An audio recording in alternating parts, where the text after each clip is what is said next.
Well, it is day 2 of the Pro Farmer Crop Tour. It's currently underway as scouts continue their journey across the Corn Belt to measure this year's yield potential and drought impact. Our good friend Ted Seifried with Zaner Ag Hedge joins us now for an update from the eastern leg. Ted, thank you so much for being there. Bright and sunny right now. So let's start with the highlights from day 1. What did you see out there?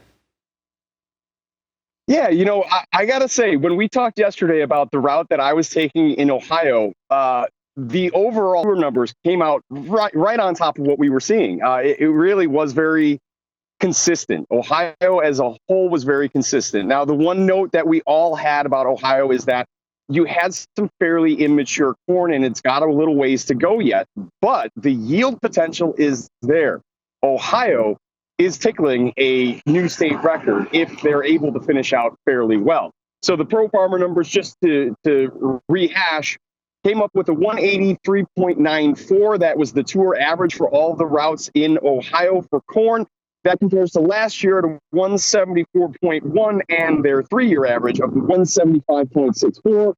As you can tell, significantly better not only than last year, but also the 3-year average.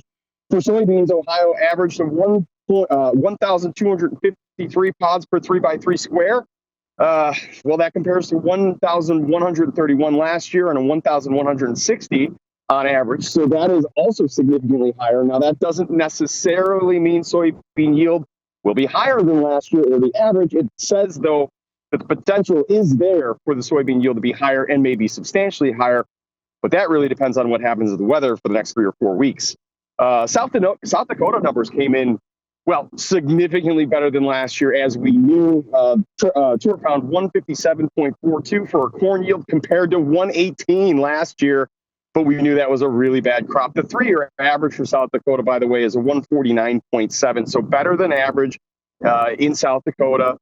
Their beans were just slightly below average, but still, again, much, much better than last year. 1,013 was their average 3x3 pod count. Last year, that was 871. And their average is 1,040. So last night's numbers from the tour, albeit just the kind of the smallest states that we start off with, the bigger numbers start coming tonight and really keep rolling for the rest of the week. But the numbers so far, better than last year and maybe a bit better than expected. Wow, that's good news. Love to hear that. So Ted, right now, where are you and how are things looking where you are? Yeah, just outside of Rantoul, Illinois. We are running through District 5 in Illinois. My route sort of leapfrogged other guys that are doing the rest of Indiana. And Illinois looks dry. It looks like the crop for the most part is pretty good, but it's been dry for a little while. They could really use some rain. As we talked about, it's pretty hot everywhere you go. The guys on the west are dealing with a lot worse than we are, so I guess I can't complain. But what we're seeing here in Illinois, some pretty decent sized corn cobs. And this, if you can see, is really rather well dented. This is the furthest maturity that we've seen since we started in Columbus. But that is a function of the heat and probably being able to plant a bit earlier than in Ohio. Yield checks and my stops so far through District 5, our car average is 207.6. I think that's going to be a bit higher than what the overall Illinois findings might be, but that compares with this District 5 last year at 181.3 and their 3-year average at 186. So I think I've just been fairly lucky. I don't know if my 5 stops, I think as I go through the day, that number is going to come down a little bit, but I do think it's going to be at or above what we saw last year.